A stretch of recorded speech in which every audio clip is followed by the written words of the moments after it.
இந்த வீடியோவில் நம்ம என்ன பார்க்க போகிறோம்னா தேங்காய் போலி தான் பார்க்க போகிறோம். அதுக்கு தேவையான பொருட்கள் பார்த்துடலாம்.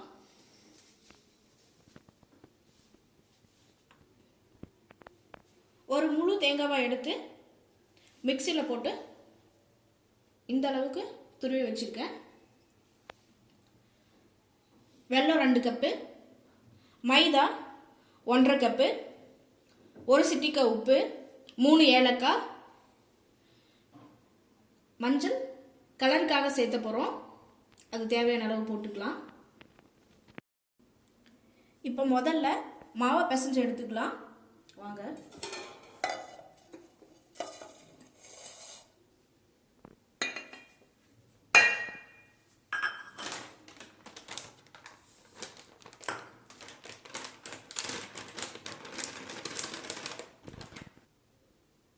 முதல்ல 1 கப் போட்டாச்சு. 1/2 கப் போட்டுக்கலாம். 1½ கப் மாவு, 1 சிட்டிக்காய் உப்பு, 1 சிட்டிக்காய் உப்பு. இப்போ கலருக்காக மஞ்சள் சேர்த்துக்கலாம். நான் இவ்வளோ சேர்த்துறேன். இப்போ கொஞ்சம் கொஞ்சமாக தண்ணி சேர்த்து பிசைஞ்சு எடுத்துக்கலாம்.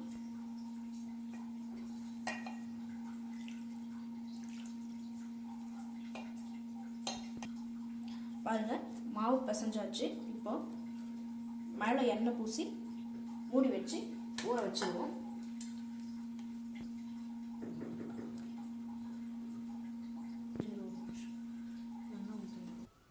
மாவு காயம் எடுக்கிறதுக்கு எண்ணெயை போட்டு மூடி வச்சிடலாம்.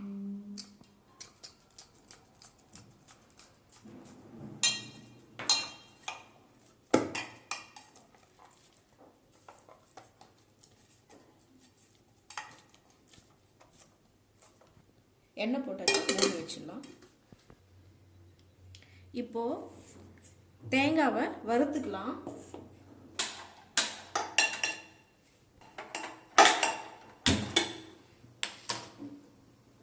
பேன் காயிட்டோம். தேங்காவை போட்டு வறுத்து எடுத்துடலாம். இப்போ பேன் காய்ஞ்சிடுச்சு. தேங்காவை போட்டு வறுத்து எடுத்துடலாம்.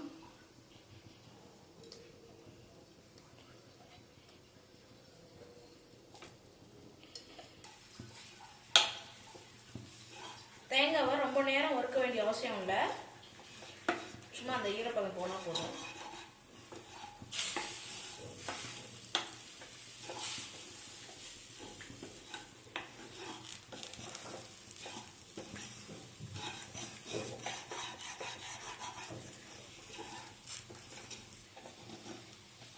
பாருங்க, தேங்காய் ஒரு 2 நிமிஷம் போல வறுத்துருப்பேன்.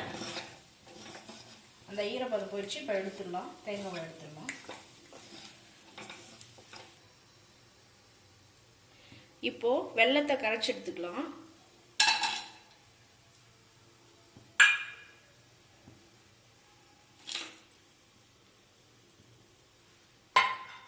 வெல்லம் கரையிறதுக்கு லைட்டாக நான் தண்ணி ஊற்றிக்கிறேன்.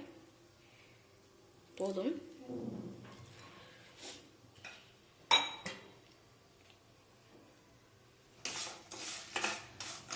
இப்போ கூடவே நான் ஏலக்காய் சேர்த்துக்கிறேன் வாசனைக்காக.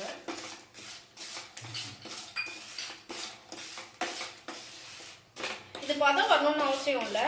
வெல்லம் கரைஞ்சி வந்தால் போதும்.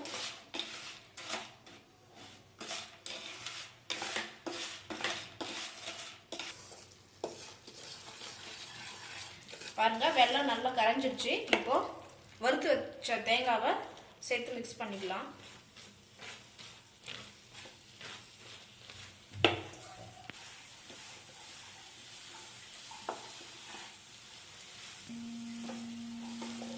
பாருங்க, தேங்காவோட வெல்லம் நல்லா மிக்ஸ் ஆயிடுச்சு.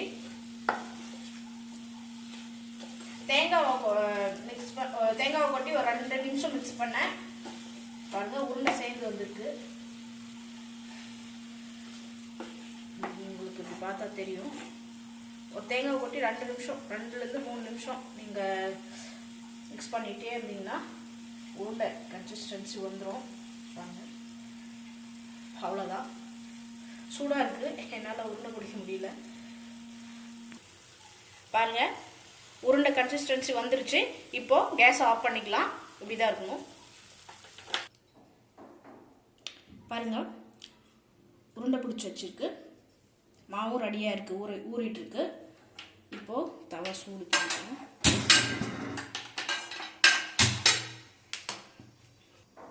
பாருங்கள், மாவு நல்லா ஒரு மணி நேரம் ஊறிச்சு. மாவு கன்சிஸ்டன்சி இப்படி தான் இருக்கணும்.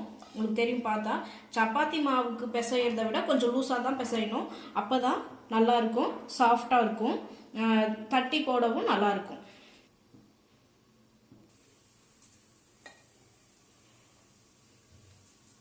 பாருங்கள், இந்த மாதிரி மாவு எடுத்துக்கலாம்.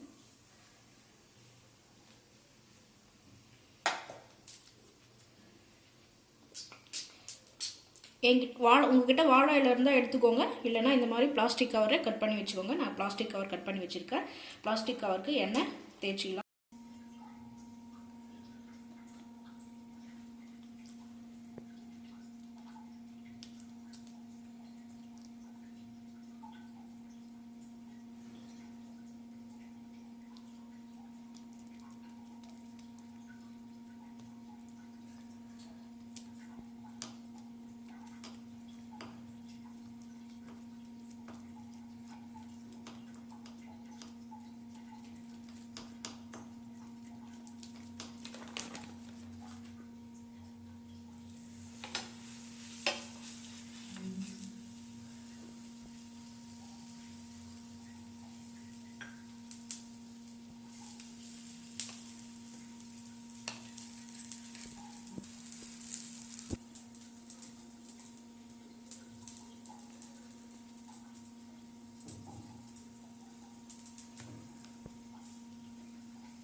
வெந்துருச்சு, எடுத்துடலாம்.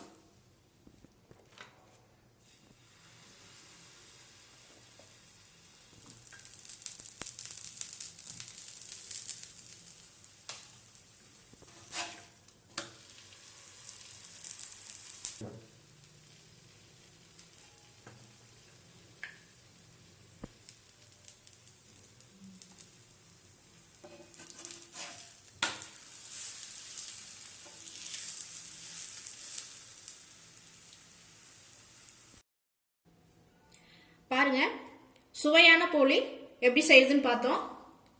உங்கள் வீட்டில் இந்த மாதிரி கோயிலுக்கு எங்கேயாவது போகும்போது, பண்டிகை ஏதாவது வரும்போது தேங்காய் நிறைய சேர்ந்துடும், அது வேஸ்ட் ஆகிடும். இந்த மாதிரி ரெசிபி நீங்கள் செஞ்சு பாருங்கள், கண்டிப்பாக நல்லாயிருக்கும், சூப்பராக இருக்கும். இந்த வீடியோ உங்களுக்கு பிடிச்சிருந்தா லைக் பண்ணுங்கள், ஷேர் பண்ணுங்கள், சப்ஸ்கிரைப் பண்ணுங்கள், பக்கத்தில் இருக்கிற பெல் ஐக்கானை கிளிக் பண்ணிவிடுங்க. நன்றி. மீண்டும் அடுத்த ஒரு வீடியோவில் சந்திப்போம்.